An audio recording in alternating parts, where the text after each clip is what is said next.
Hey guys, I'm Grestar, and how about we play more Crystalline? So a quick note first, this is going to be the last gameplay series that I do on this channel. That's the plan. So I have a new channel. If you haven't heard about it yet, please click the link in the description below to go to that channel. It's where I'll be posting all of my Let's Plays for the future. But I don't want to split this series up, so I'm going to finish Crystalline on this channel. But yeah, if you are interested in watching me play more games in the future, yes, the link is where you need to go. Subscribe there, watch that stuff. Yeah. Okay, but yes, Crystalline. So last time, some stuff happened. The two biggest things I think that happened are both at the end. And that's that one, we had a little moment with Liana. We had our little romance there. And then two, when we came back down, we were getting attacked by bandits. We as in, like, our group. And they were after Zach specifically because he was a traitor. I don't remember the name of the group right now. Whatever mercenary guild or whatever it was, But they have a bad reputation, and Takara in particular, because her dad was presumably, like, killed by them. So, not good.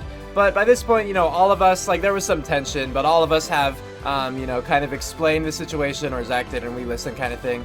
And now Zach offered to go with Kara to go and find that group, and they're kind of gonna, like, get some closure or end things or whatnot. And we, the rest of the group, decided to go along with them. So, yay, more stuff. So we're just going to load and find our file. Are we on page 2? Yes, we are, right here. Alright. Text, okay. Looking over, I see Zach and Kara speaking in low whispers. They consult with Liana and Amelia while the Pongo snores softly beside me. As I stir in my bedroll, Liana glances over at me. Good morning. Good morning. Morning. No, good. Pfft. I'm too cool for that. The Pongo opens groggy eyes as I carefully scoot out of the bedroll. Hi. Sorry, I was trying not to wake you. Go back to sleep. He opened his mouth wide in a sleepy yawn. Boy. He's content with that idea. Shaking himself in a little shudder, he blinks his eyes a few times and then focuses a wide grin. Oh, he's not going back to sleep. I guess he's awake now. He hops with me as I take a seat with the rest of the party. What's going on? We're mapping out our route to the Cloaked Brotherhood's hideout. Cloaked Brotherhood, that was it. Oh. I figured you might want to sleep in. It'll end up being a bit of a journey to get there. Yeah, very well might. I give Liana an appreciative smile. Thanks. So, where are we headed then? The Cloaked Brotherhood is located somewhere within Bridgewick, and that's located back towards the southeast. Okay. Sounds like we'll be doing a little bit of backtracking. You are correct. However, that is still advantageous towards our main goal. To reach the water temple, we would have to travel in the same direction regardless. How convenient for us then. That's not too bad then. Although, I figured no matter what, we'd have to travel south since we're pretty far up north. Kara faces Zach. You're positive the Cloaked Brotherhood is in Bridgewick? He nods. How do you know if you never joined them? Even through all my research and contacts, I wasn't able to learn the location. They keep it very well protected. I wasn't supposed to know it either. The Brotherhood doesn't reveal the location until you've been initiated. When I was sent to complete my initiation mission, one of the men let slip the location before confirming the completion of my mission. Typical. I haven't gone there myself to confirm, so once we reach Bridgewick, we'll need to do more scouting. It still sounds like our best lead. Yeah, I'm not surprised Zach wouldn't have gone out to confirm that. He just wanted to get away, I guess we have our plan then. The team separates as we clean up the camp and get ready to depart.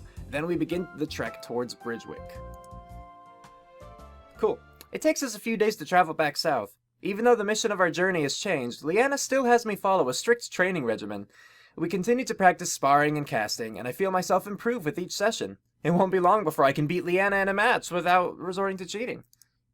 I hope. After about 5 days of traveling, we finally arrive in Bridgewick.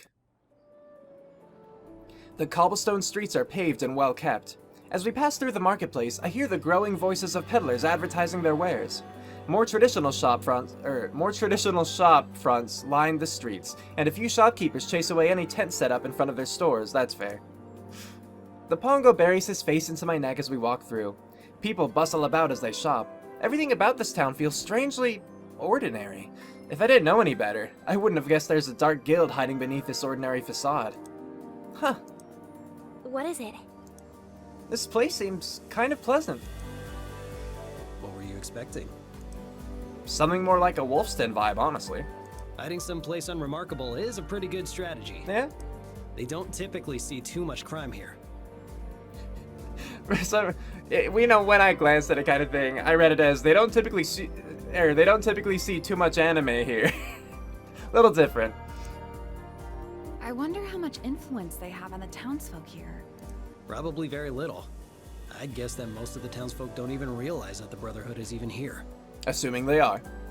Even so, I'm not sure I like the idea of us just hanging out in plain view like sitting ducks. Maybe we should go to the inn until we can figure out what to do next. Zack shakes his head. Too many people might recognize me there. I thought you said the townspeople are innocent. They may be, but the inn is a prime target to leave cloaked Brotherhood scouts. They'll most likely recognize Zack and alert the guild that he's here. Or they could always just keep wanted posters up in there, you know? Like, they don't have to reveal anything about the Cloaked Brotherhood just to say that Zack himself is a wanted guy. Kara frowns, looking worried. That's a good point, which brings up an even larger problem. Where can Zack hide out? It might take a few days to even find a lead. He has to be able to stay and sleep somewhere. I have a contact here. We can ask him if he'll let me lay low for a while. Oh, hopefully that doesn't end poorly. Kara raises her eyebrow. Who is it? A friend of a friend. He won't turn us away. Mm-hmm. Zack leads us through the city and pauses in front of a small shop. A sign with a hammer and anvil hangs above the door. This must be a blacksmith's forge. Yeah, I agree.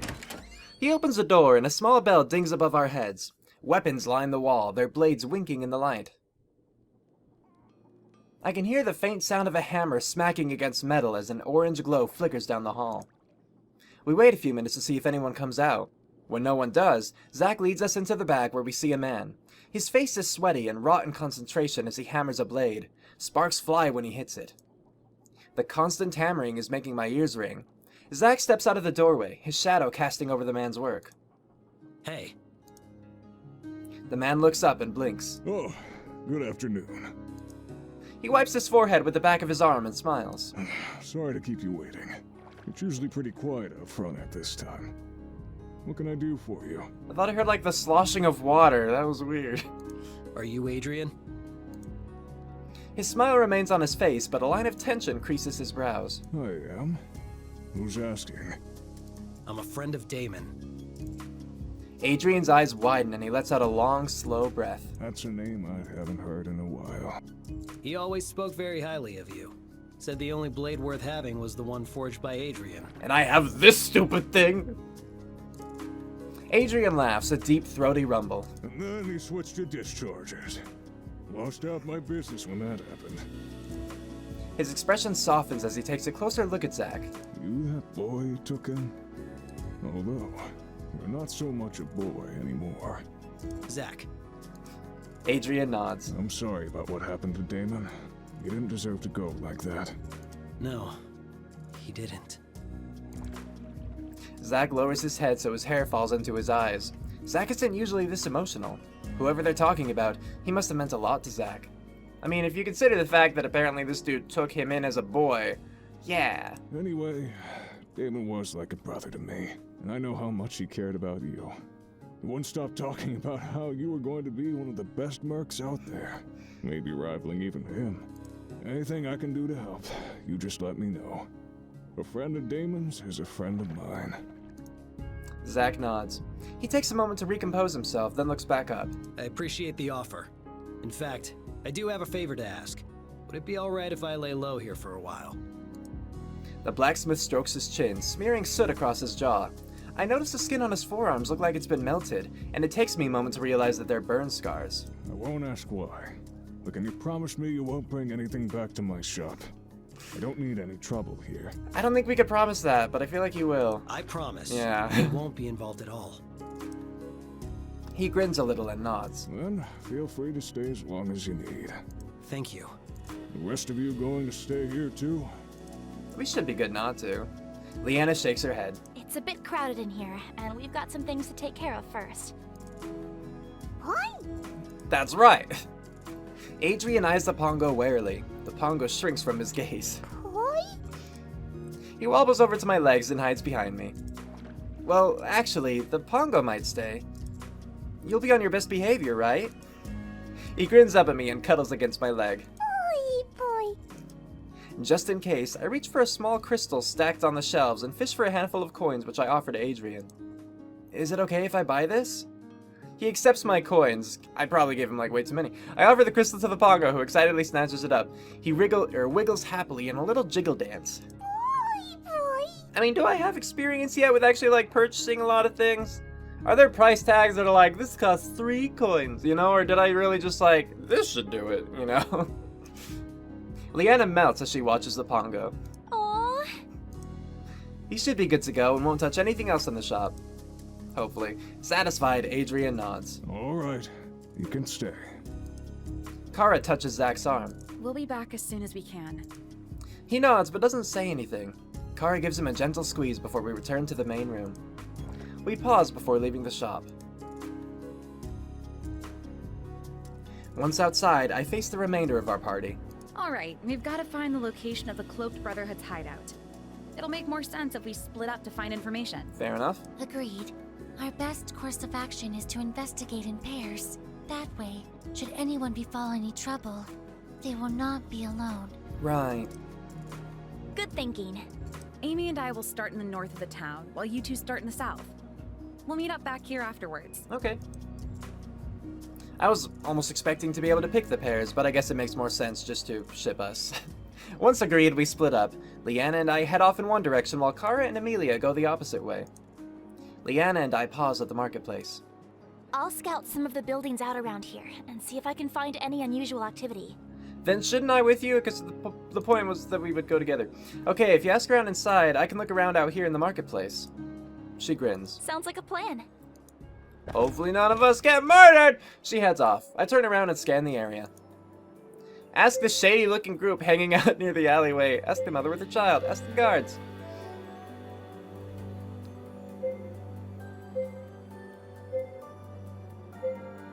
I'm gonna ask the guards. 2 guards are playing some kind of dice game in front of a fancy-looking building with a wrought iron fence. They don't seem to be keeping a particularly good eye on the town. Excuse me. The guards pause. They look up. Yes, can we help you? How about that Cloaked Brotherhood, am I right? What's the crime like around here? How's protecting the city going? The guards blink. Fine. Arrest anyone suspicious lately? I lean against the fence, trying to appear super casual. You know, like some murderer from a really secretive mercenary guild or something? The other guard's face settles into a frown. Is there something you need? We're kind of busy. No, you're not. I glance at their dice game. So much for protecting and serving. Right. Sorry. I shuffle away. That was it? Alright, that was lame. You didn't give me any options with the dialogue, like, beyond. Okay, I got, like, 1 dialogue option within that. I guess that's just to say the guards are completely useless. Alright. If the story doesn't follow that line, that's fine. I'll accept it. But, yeah. I feel like it's just weird to ask that in front of a child, but I will. Excuse me. The woman freezes. She stops and turns around. The woman's mouth pulls into a distorted frown. She takes in my leather armor and the sword strapped to my back, her eyes guarded and wary. She shuffles her son behind her. What do you want? You don't sound like a middle-aged woman. Lucky to have the clip. I'm new to town. I was wondering if you've noticed anything suspicious. Aside from me, you know. But you do seem like super protective, so hopefully you'd notice something, you know? I was wondering if you could tell me a little bit about the town. Her eyes narrow. What about it? I've just moved here a bit ago. Is there anything you think I should know? The woman pauses. Her lips flatten into a thin line. Yes. You shouldn't be traveling alone. Oh. That is kind of weird. Her grip tightens around her little boy's hand. My stomach clenches. Oh. I shift uncomfortably. Why? Is there anyone strange out here? The woman's mouth clenches shut. Clearly, she's not up to answering any more of my questions. If you'll excuse me. She elbows her way past me and disappears back into the crowd. Alright, like, she has to know something, because you wouldn't say you shouldn't be traveling alone. Also, I'm terrified of you, but I'd feel much more comfortable if you had, like, 5 more of your mercenary buddies surrounding you and my child. You know, like, I don't know. I guess I'll ask the shady people. I walk up to a group of people, mostly young guys. They've clustered together, blocking off an alley. Someone must have said something funny because they abruptly burst into laughter. This is gonna be great. Hey! They look up at me. What do you want? I'm just gonna come out and say it. Do you know where I could find the Cloaked Brotherhood? The what? You know. I look around to make sure no one is listening. When it seems safe, I cup my hand over my mouth and whisper loudly. The Cloaked Brotherhood?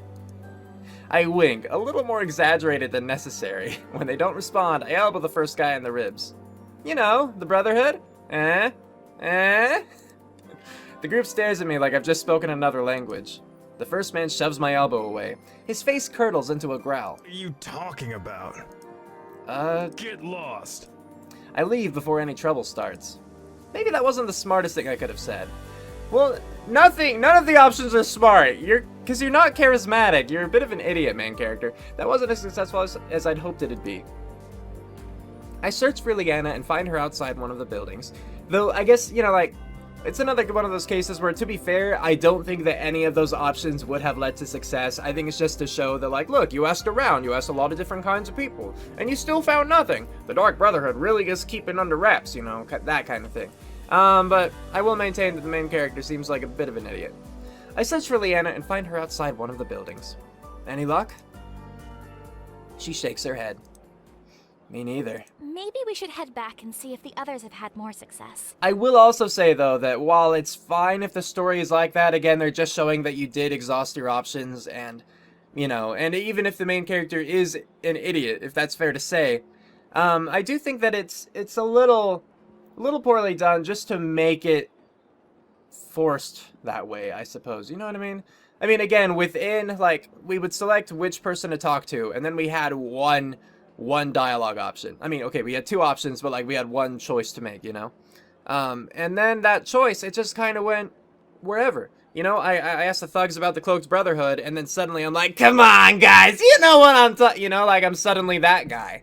And so, it's a little weird that I can't at all determine the sort of personality that I have going into it, or whatnot. I know that would require a lot more, like, options and coding and such, but, I don't know. It's one of those things where it's like, well, look, I just came across as an idiot, and, you know, I didn't really have a choice in the matter. It's one of those things that's a little frustrating sometimes. Maybe we should head back and see if the others have had more success. Yes, I agree. Yeah, good idea. We make our way back to the blacksmith shop. It looks like Kara and Amelia are already waiting for us.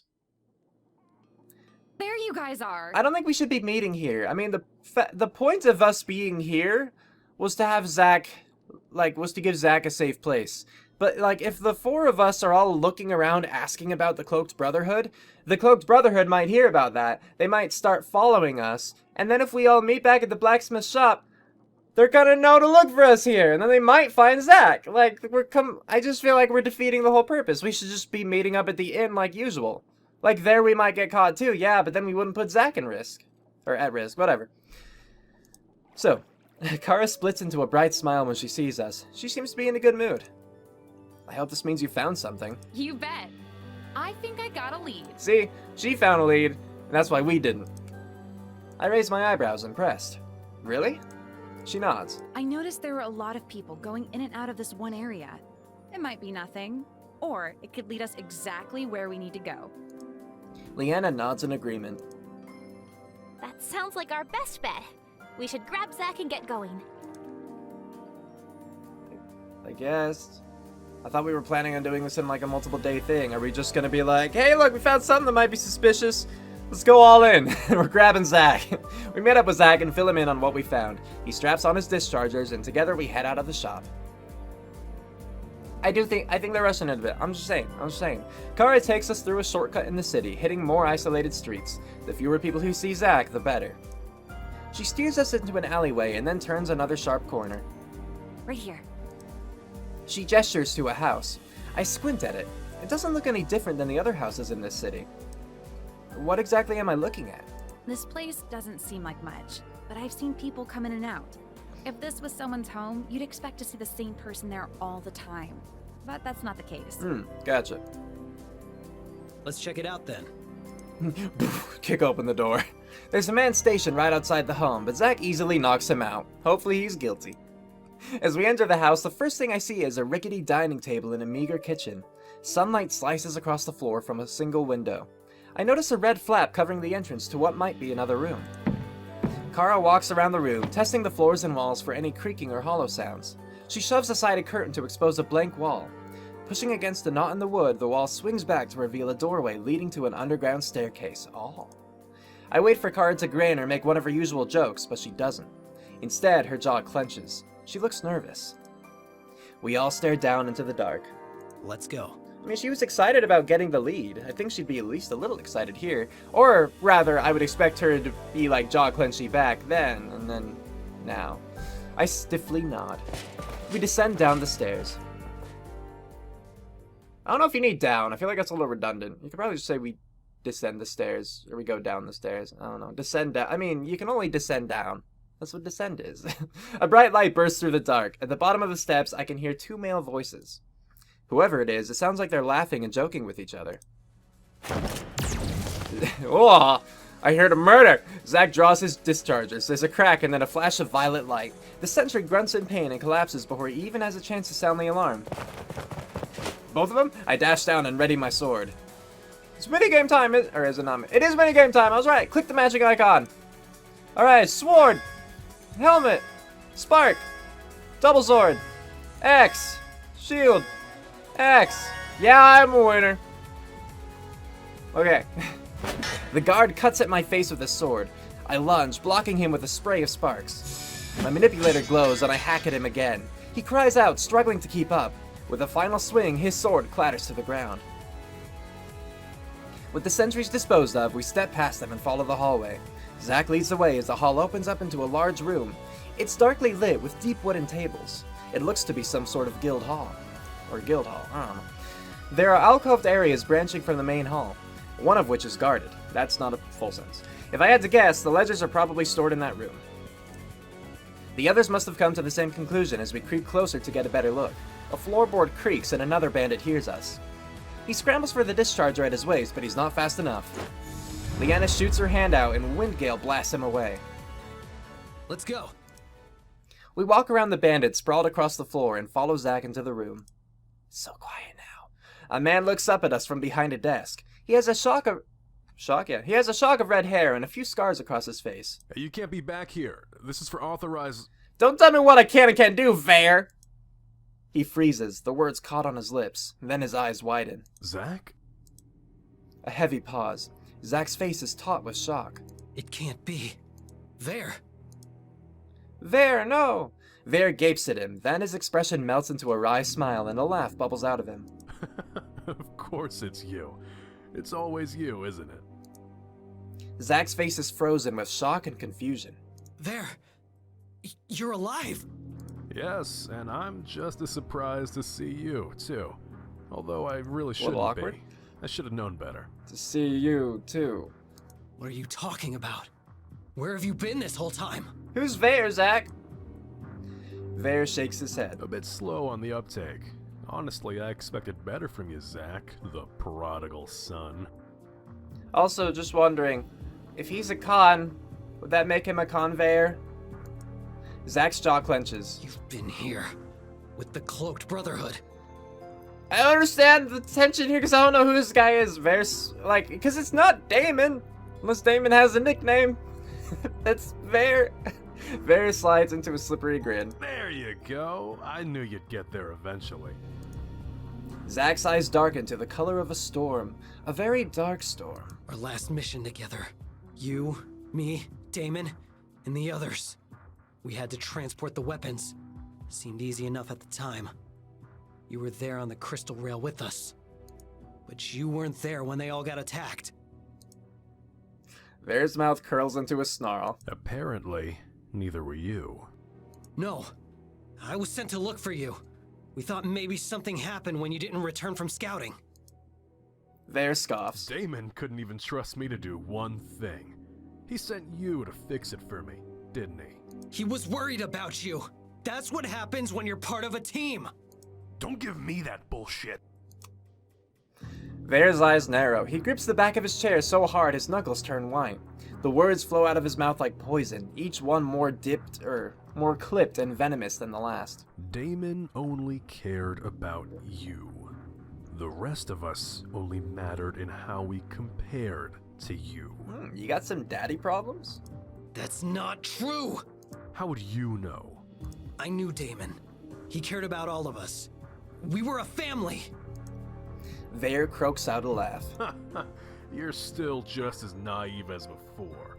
And if Damon hadn't trusted you as much as he did, maybe he'd still be alive. Zach's grip on his discharger tightens. You were sent to find me, but you couldn't, because I'm smarter than you, and always have been. It's too bad Damon wasn't able to see that, but I found people who did. Vare, you know he could just, like, shoot you right now and kill you, right? You're in a bad position. You shouldn't be taunting him. He gestures to the guild around him. If you had caught me, then maybe the attack wouldn't have happened. Maybe the Cloaked Brotherhood wouldn't have secured the weapons and killed everyone on that crystal rail. Damon died because you couldn't complete your mission. Suddenly, a loud crack rings in my ears, and a flash of purple sparks in my vision. Zach stands with his discharger raised, while Vare clutches at his side. Close enough. He snarls Zach, you could've aimed better. He snarls as he whips out his own discharger and shoots at Zach, who deftly dodges it. I snap back to reality. Oh, there goes gravity, and pull out my sword. Leanna and Amelia power up their manipulators as Kara reaches for her daggers. Oh, we got another minigame. Battle with Vare. Alright. Oh, I didn't read what the thing was. It's clicking them in the right order. No problem. I'm a master if you didn't know. It would be a lot harder if they, like, mixed up the icons on the bottom every time, too. But they don't, so it's not that bad. Vare crumples into a heap on the ground, gasping. Zach's eyes are a dark abyss as he calmly aims his discharger at Vare's head. Kara's eyes widen. Zach, what are you doing? He's murdering! My stomach gives an unpleasant twist. Leanna and Amelia look equally as shocked. Zach! Zach's grip on his discharger tightens. Kara slowly steps towards him. Look at him. He's done. You don't have to do this. I mean, he's done for now. He could come back. I'm just saying. The discharger shakes in his hand. Hurt and anger flashes across his face. I understand your anger, your pain, but killing him won't make all that pain disappear. It won't bring back your friend. This is gonna be really awkward when Kara tries to kill someone over her dad, and we have to be like, hey, remember what you said? Kara gently touches Zach's arm. Don't stoop to his level. You won't be able to come back from it. I mean, I don't know. Zach has admitted to killing people before, and he seems pretty fine now, aside from this moment. You really don't know him, do you? Yeah. He's killed countless people, just like I have. You really think one more to his tally will hurt his conscience? Don't be so stupid. You don't sound that injured, Vare. Zach doesn't comment. Just do it already. Zach's grip tightens once more as he aims his weapon. My breath catches in my throat, and the air stills in taut tension as time seems to freeze. No. He lowers his weapon. Vare exhales hard, then laughs. Please at least just, like, pistol whip him, knock him out, you know? Gone weak. Maybe we aren't as much alike as I thought. You're right. Because I'm nothing like you. I don't murder the people I care about. Alright, wait, are you saying you care about Vare or just that you haven't killed us yet? What? You were my brother for the longest time, and family is complicated. Okay. You'll have to live with what you did, and maybe it won't be today or tomorrow. But someday, your decisions will come back to haunt you.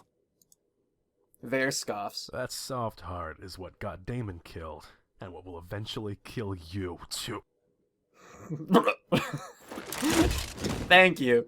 Zach swings the discharger around, crunching into Vare's temple. He slumps to the ground, probably unconscious. The encroaching quiet seeping in seems to bring life back to us. Zach breathes hard as he stares at the body on the ground. You did the right thing. He doesn't say anything. I glance over at Leanna. Her blue eyes watch Zach closely, her mouth a thin line. I wonder what she's thinking about. Hey.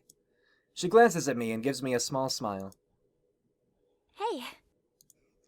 You sound awfully chipper there. You okay? Yeah. I feel for Zach. It must have been really hard knowing that someone you trusted could have betrayed you. I know, right? If only there weren't that huge exposition dump and we'd gotten to know a little bit more about this beforehand, it could have actually meant something to me, too.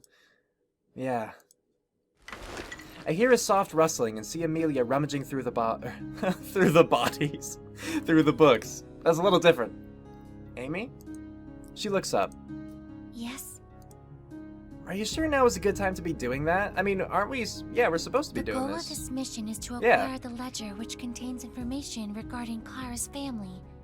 Is it not? Now, I would assume the ledger would be kept in a different place than just in a random bookshelf. I assume it would be, like, in the main dude's desk or something like that, but she's not wrong. Her voice wavers as she tries to put on a brave face. It is evident that these books are the ledgers which we seek. Oh, these are all For ledgers. a specific book, we Oh, will need to okay. require a lengthy amount of time which we do not have. I would advise all of us to assist in this function. Yeah, but maybe this is her way of coping with the situation.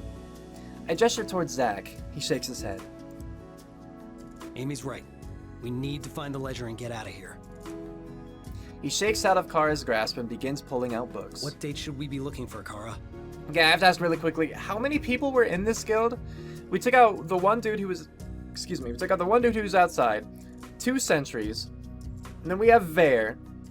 If we took out anyone else, though, it was just, like, summarized in the 2 mini-games. I mean, and the second mini-game was just, like, battle with Vare or whatever. And the other one I thought was just to see us, like, take care of the sentry. I don't know. It was like... How many people are in the guild? Because, I don't know, it hasn't seemed that full. I expected a bustling thing, and this to actually be, like, risky going in here, but it hasn't been yet. Oh, let me At least it hasn't seemed that way yet. Kara heads over to Zach while Leanna and I jump in to help. Once we know what dates to search for, we get started on sorting the books.